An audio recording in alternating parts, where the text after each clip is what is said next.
Oh, hi everyone. My name is Aleni. I'm the executive producer of Where Brains Meet Beauty podcast, and we're so happy to welcome all of you today to our virtual event, Stay Well. So today's event was put together with our current environment in mind, and our panelists, who are also podcast guests on our show, are going to walk us through some tips and best practices for overcoming, mental and physical anxiety and different ways to stay well, especially during these times. So the event is only going to be about 20 minutes, and we'll have an opportunity at the end to answer your questions. So on the bottom, you can see a Q&A option, and you can type into there to make sure that we'll address your questions afterwards. And after the event, we'll also be sending a follow-up email with some takeaways. So with that, I'm going to pass it over to our host, Jodi Katz, who will introduce our panelists and kick off the conversation. Thank you, Aleni. Hi, everybody. I'm Jodi Katz. I'm the host of Where Brains Meet Beauty podcast. Thank you so much for joining us. This is our fourth virtual event, and they're so fun and they're so bite-sized. And it's a reason for me to put on a different top than my sweatshirt that I was wearing before. So I'm so excited to have my guests with me, and these are all guests that have been on our podcast. So let me introduce them one by one. I'd like to introduce Tanya Zuckerbrot. She is the founder of F Factor. And you can hear her episode if you go to episode 137. Hi, Tanya. Hi, how are you? Thanks for being here. Super excited to see you. Our next participant is Dr. Marc Ronert. He is the founder of Hush and Hush. He's also a plastic surgeon, and you can find his episode. It's number 138. Hi, Marc. Hi, super excited to be here. Thank you for inviting me. Thanks for being here. And Julie Wald, she's the founder of Namaste, New York, episode 125. Hi, Julie. Thanks for joining. Thanks, Jodi. So I want everyone, if they want to learn more about our guests, to head to your podcast app after this event or wherebrainsmeetbeauty.com to listen to their episodes. And you can also go to our Instagram at Where Brains Meet Beauty podcast for updates about the show and updates about our guests. So let's talk about why we're here today. This topic is super personal for me.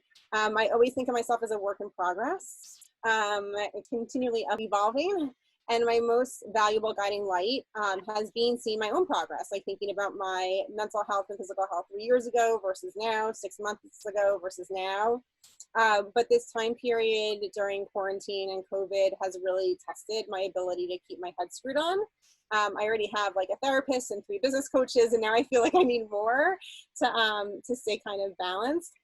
And I really know, like intellectually, that the food I eat, what I drink, my quality of sleep, taking deep breaths, I know it all plays into my ability to perform and excel in any pursuit, whether it's like keeping my business afloat or like winning games of Connect 4 against my kids.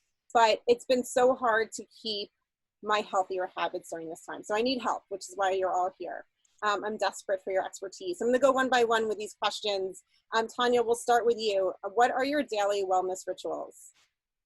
I get up every morning and I always begin with gratitude. That's something I started a few years ago, and it has been an even more essential tool to keeping me grounded during this time of quarantine, because when you begin with 3 things that you're grateful for, you're just setting your tone for the day. You're beginning with a cup half full kind of attitude rather than a woe is me.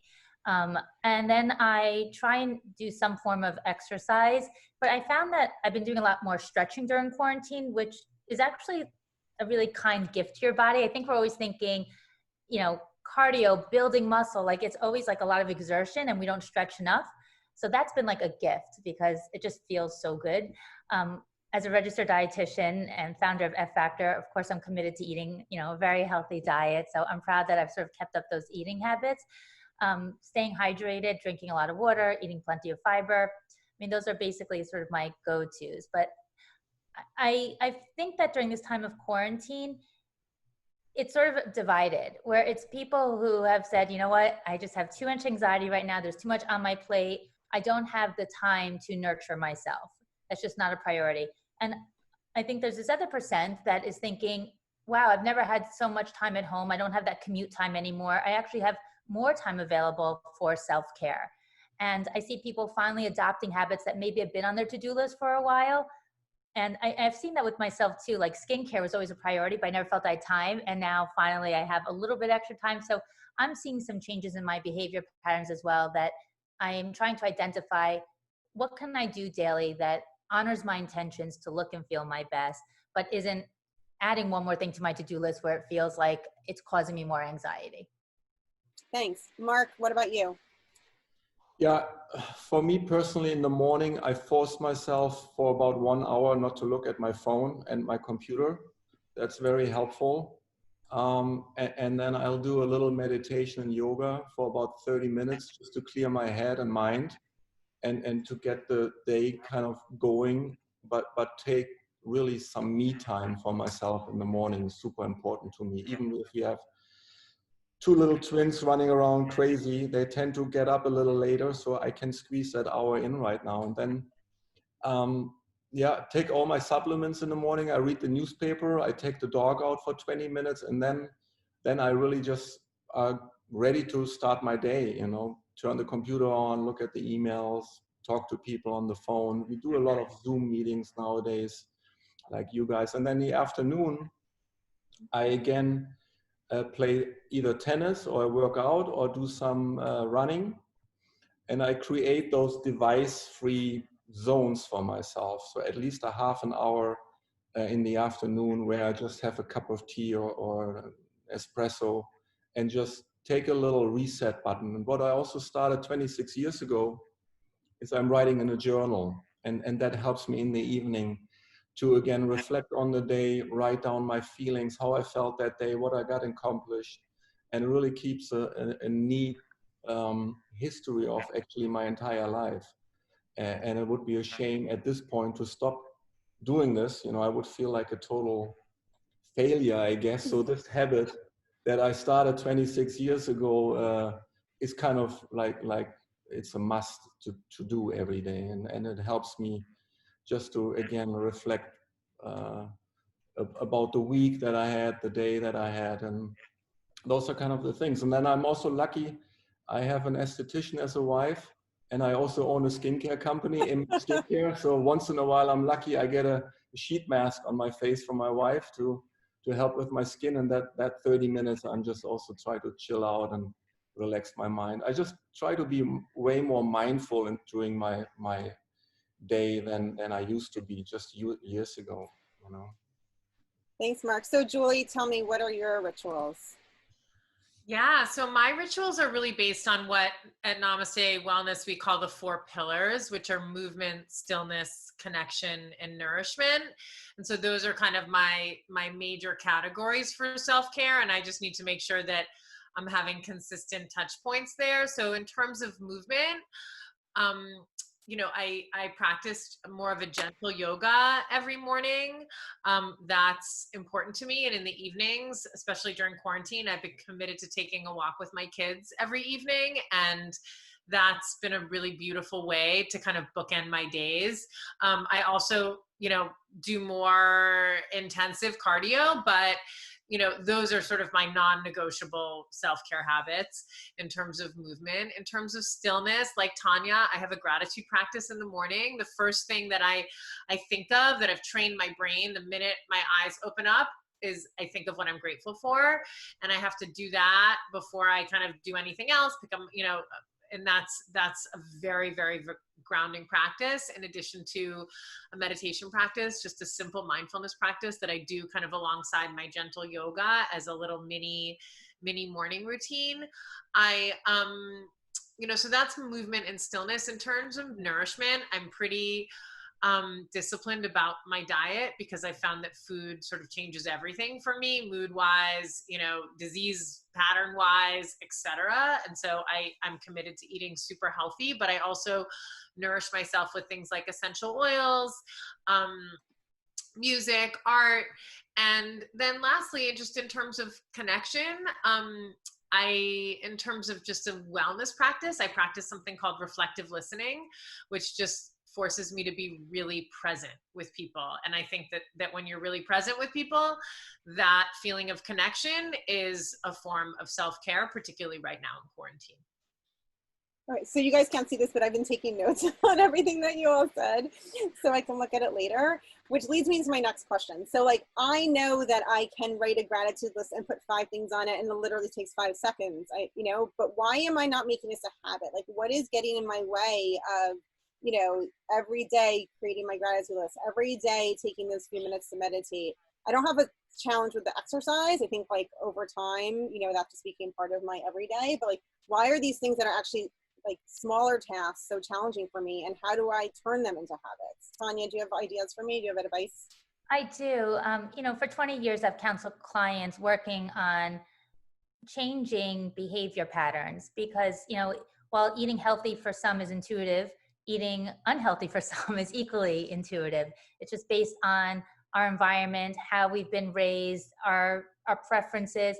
So in order to change people's behavior pattern, we have to create what I call the value proposition. If everything in life worth having, whether it's peace, you know, of mind, or a strong body, or good health, it takes work. So you don't get to a place where you're mindful and you have, you know, more peace within yourself without meditating, and that takes practice, which is why they call it practice, because you got to keep going at it. So whether it's, you know, as I said, meditating or eating healthfully, with every client, we define a value proposition, meaning what is the outcome of that, and do you value it? Because you do have to carve out time to make it happen, right? And maybe you're thinking those 5 minutes are better spent making your bed, or emptying out the dishwasher, or responding to emails. So in life, I have found people do what they want to do based on how much they value the outcome. There are people who don't exercise. They don't see the value in it. They don't care about having a good body. They don't see the correlation to improving their health. To them, it's just sweaty exercise and they don't feel like doing it, so they don't. Other people who see the results, they feel better, they get the endorphin release, they see a toned, strong body, that becomes so valuable to them that they keep up the behavior because they want to honor that. So I think when it comes to Jodi, like, why haven't you started to do, you know, your gratitude or some of these other things that is you recognize, like, it's such a small investment, but the return on that could actually be so great. I think you need to start experiencing the return. It's almost like if you start to eat healthy you want to lose weight. So you're like, I'm going to eat healthy for a week. And at the end of the week, like, you don't really see much of a change. You're like, why am I making all these sacrifices? I'm not really moving the needle. But I think change takes compounding. And then after a month, you're like, oh, now I see the difference. So I think, and I'm not sure how many days are necessary, but this has been defined somewhere, but maybe let's call it 27 days of repeating a pattern for it to become like a new habit. So I would challenge yourself, especially for something that only takes 5 minutes, to say, you know what, for the next 20 days, I'm going to do that. But I think ultimately what's going to inspire you to actually do any of those things that you may have on your to-do list is make them more of a priority. And that is based on how much do you value the outcome. So if you think that actually meditating or being grateful, having a gratitude list can actually result in a happier version of yourself, and you value that, well, I know you. You're a very capable, driven, ambitious person. You'll get that done. This is actually so helpful because, and it will lead me into my next question. Because I think this 2 months, like, I've been so obsessed with work, like obsessed with keeping my business going, obsessed with like keeping clients or fighting for clients or fighting for the work or whatever it is. Like, it's really become an like obsession versus the whole reason I started my own business, which was to have like serenity and joy in my life, right? So I think what I need to do is go back to like, what do I value the outcome of these? Yeah, serenity and joy I value more than anything. So I need to like reboot. Like, you know what? In the end of the day, the clients will be serviced. Whatever happens, happens. I don't have control over everything. So I need to go back to those core purposes of existing, which is to exist joyfully and with serenity. But before you beat yourself up, Jodi, you are not alone. As a business owner myself, I, of course, value serenity, peace, good health, all this stuff, being present. You know, Julie, I love what you said about that. I don't know what you called it. Was it active listening? Reflective listening. Reflective. Oh my God, I wish I wrote that down, but I will right now. That is so beautiful. I want to be doing more of that. So I think, you know, Jodi, one of the things that you all said that we probably all can relate to is maybe there's some things I'm getting done right now, but maybe I'm not doing enough reflective listening. Like, we're all a work in progress. Every day is an opportunity to be better. But awareness is the first step necessary for change. So the fact that you're aware, Jodi, that already opens the door for you to now start moving towards being more of that person you want to be, or connecting to those habits that you think will be really fulfilling. But we're all dropping balls somewhere. Do not think for a second that we're not all trying to keep our businesses afloat and trying to juggle family and friends and being mindful. And some days I'm knocking it out of the park, and other days I'm in a ball crying hysterically. So we're just all doing our best. So Marc, let's talk about this topic about making things habits, because you made this habit of journaling for 26 years. That is so impressive. And I'm sure there's a few books to be written. You already have one book out, but I'm sure there's some others in that journal. What did it take for you in the beginning to make that a habit? And I guess to Tanya's point, you know, after doing it for 30 days, what were you feeling that kept it going? Yeah, I mean, like I said, right now, it's not even a choice for me to stop. I just have to continue doing it after 26 years. But the question is, how do you get there? And I think what is interesting, and Tanya mentioned it already, it only takes about 21 days to form a habit. In a whole scheme of things, it's really not that much time to give it really, it's worth a try and give it a try to make something in a habit. For me, I'm just way more mindful about the choices I make in my daily life and in my day-to-day living. You know, I'm very mindful. Should I eat a salad or should I eat French fries? Just a stupid little example. And I'm trying to really make the better choice for my life. That's for sure. And it comes down to priorities. What is important for you? And I totally echo Tanya's opinion that this is not the time to beat yourself up in a time of crisis. We are living in such an unprecedented era right now. It's the new norm is going to be here to stay for a long time. We all have to cope and we have to adapt. It took me a couple of weeks to rearrange my entire life. I mean, I've been traveling like crazy, 120 flights a year on the road nonstop. And for me, this came to a screeching halt. So that this is not easy for anybody. But I think as much as we hate the situation, we also need to love the situation, because it's really a reset of the world right now. I think this is a huge opportunity for just everybody to really reflect and stop this nonsense rat race that we were all in. You know, the 24/7 connectivity, the always available, super stressful lives. And I've been trying this for 2 years now to find a better work-life balance. And this just is helping me develop my own, character to be content with what we have, be grateful, be thankful for being healthy and safe. And that's how I try to go through my life. What I'm also doing, maybe that's a little tip, I schedule everything in my calendar. And my personal life gets exactly the same priority than my work life. And I don't cancel a personal thing that I scheduled in for anything business. And my staff even has my calendar open and they see 2 p.m. tennis, 3:30 yoga. And I don't care if they have access to that calendar. I make that a priority and I say, hey guys, I have to jump off. I have my tennis lesson right now. I make that a priority, that wellness, health, and well-being is probably even more important than our stupid daily meetings that we have. You know, that's what I'm trying to work on myself. But don't beat yourself up. You're doing a phenomenal job. We are all from survival mode into the new normal, and we're going to get through this. Thanks, Marc. So Julie, you've made a career out of coaching your clients through, I mean, not this crisis, but sort of like preparing their bodies and minds for this. So how do you help them turn these notions into habits? Yeah, well, I totally resonate with everything that Marc said and everything that Tanya said in terms of, you know, looking at the value proposition, in terms of, you know, really knowing when to hold and when to fold in terms of how hard we are on ourselves, and where the boundaries are between work life and personal life, and calendaring things. Those are all amazing, amazing tips.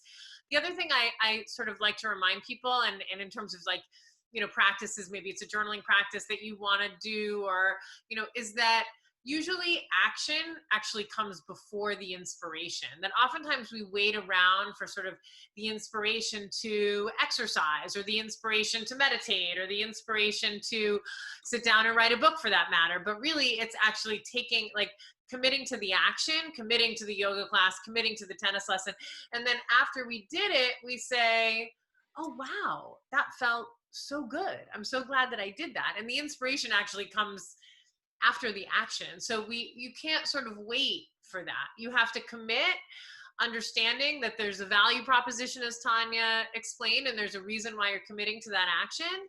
And that, and that there are these kind of, I do a whole webinar on forming habits, and we talk about mini habits. Like, if you want to start exercising, start with 1 push-up a day, because chances are, like, you can't make enough up excuses to sort of skip 1 push-up a day. But usually when you're down on the floor doing 1 push-up, like, you might actually end up doing 3 or 5 or 10, because you're already down there. And so you might as well. But, so another tactic is really, like, starting really tiny and understanding that repetition is super important. And that if you miss a day, you got to get back on the wagon the next day. And according to some of the studies that we've been looking at most recently, it's been found that it takes 66 days to form a habit, actually. So longer than they thought. And that it's really, and that willpower is totally useless. And that stress will chip away at your willpower faster than anything. Your willpower is basically good, like, right when you wake up, and then it's not worth much. Which is why it's so important to make things a habit. Right. This is so helpful. So I have my whole list of notes, and I know action comes before inspiration, but I am inspired. We have a few minutes left. Aleni, you want to go through some questions with our guests? Sure. This first question is for Marc from Nicoletta. You mentioned work-life balance. Can you give some tips on how to maintain a work-life balance while we're all working from home and it's a little bit more challenging to distance ourselves? Wait, and I should say, Marc, you're on mute. Not everybody has a luxury of telling the other person in their team that they're going to go play tennis now during the workday. So let's make this actionable. Sorry to mention that. I know I'm probably in a different position, but I'm wondering if that's Nicoletta, my personal yoga instructor.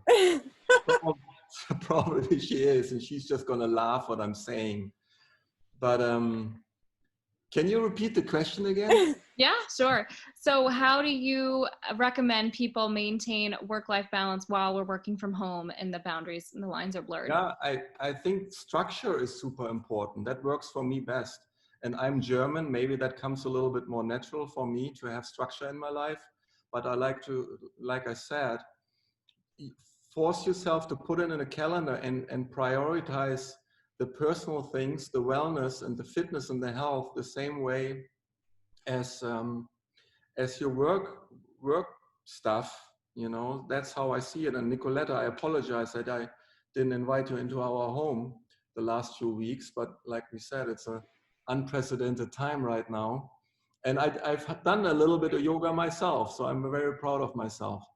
But it comes to keeping your priorities straight, be honest with your schedule, don't cancel something that takes a little bit more effort and work, because it doesn't come easy, but the more energy and effort you put into something, the more energy you also get out for your body. And you just get more things done, and you are stronger and healthier, and you build up an immune system by investing into your health and into your body. So it's the logical choice for us to make. Thank you. That's great. I have a question for Julie from Danielle. What type of meditations do you recommend during this time? I think that it depends. I think different people really resonate with different practices. I think one of the most powerful tools right now is just learning to be really present in the moment, because so much of what is happening for people is just a lot of anxiety around, the fears of what's the future is going to bring or not going to bring.